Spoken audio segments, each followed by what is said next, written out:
everyday Americans are concerned that they're going to be next. I'm pissed.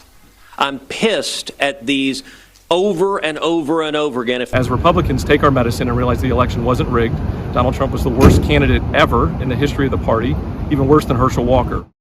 I think what Donald Trump didn't realize is that the paper trail of his stupidity would really add up to these 41 counts.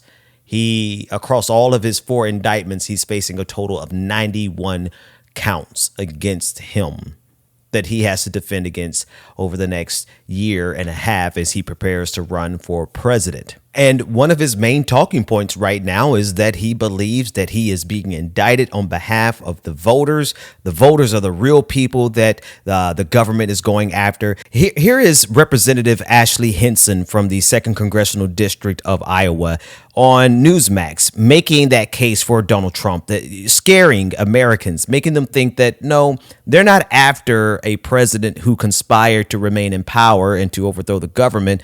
They're really after you, the regular voter. 2024 is going to be really, really important to making sure we can, again, restore justice here, because when we keep hearing about these stretches that are being used for political purposes, that is not what everyday Americans are concerned that they're going to be next, right? And that's what I think everybody's worried about, and we need to make sure that we are refocusing in on that. And I think January 15th, Iowa's caucus date can't come soon enough. That's because they honestly believe that the momentum of a presidential campaign will be too big for the levers of justice to hold Donald Trump accountable. So they cannot wait until the primaries start in earnest. And for his part, Ted Cruz is piling on to the fake outrage, trying to get people angry enough to actually commit acts of violence. Of course, he's never going to say that expressly, but listen to him as he describes on Fox News just how pissed he really is over this indictment. But you asked what my reaction is. I'm pissed.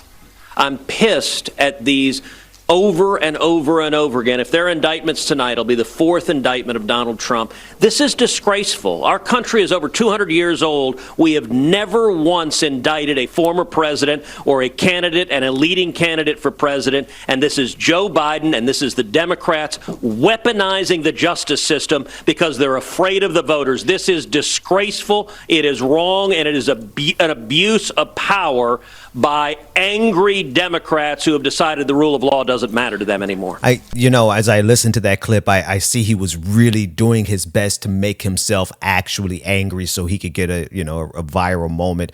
But he couldn't even convince himself to actually be angry about what everyone can see plainly. The only people who cannot seem to accept the fact that the former president is a criminal because of his ego, because he could not fathom losing an election, right? Before I even finish that thought, folks, we're here because Donald Trump hyped himself up into it. And the only people who can acknowledge that are the people who are the sycophants, the people who will follow Donald Trump all the way to the pits of hell, the very people that Donald Trump said that he could shoot somebody on Fifth Avenue and they will still support him. That's exactly what's happening. Now, you do have some Republicans who are doing their best to use this as an opportunity to rid the Republican Party of Donald Trump once and for all. Here is former Lieutenant Governor of Georgia, Jeff Duncan, speaking with Greg Bloomstein of the Atlanta Journal-Constitution in the aftermath of the indictment. You said this was a pivot point for the country as you came out of the room. What do you hope your testimony accomplished? Well, I hope my testimony gets the facts, as they are, and helps to continue to paint a real and honest picture. But politically speaking, this is a pivot point for this country to do something more than just stew on the 2020 election cycle, right? We're either going to, as Republicans, take our medicine and realize the election wasn't rigged.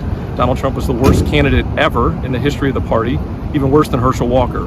It is, and it very well could be if the party was pivoting to something other than the fascism of Ron DeSantis, right? It's not as though what the Republican Party wants to become is a whole lot better than what it already is in the shadow of Donald Trump. But yet there are some Republicans who are doing their best to get away from him. The funniest thing about that clip, though, is I did not hear the whole clip until just now. I had no idea he threw Herschel Walker under the bus like that. And the man said Donald Trump is the worst Republican candidate, even worse than Herschel Walker. I appreciate the laugh, but I'm still not sure if that's exactly true, because Herschel Walker was a special kind of bad candidate. But Donald Trump is most certainly one of the worst political leaders of our lifetime, of any generation. He has shown that his ego is the number one thing that matters to him. Nothing else. The Constitution never mattered to that man. Justice never mattered to that man. Only his ego. We'll be right back.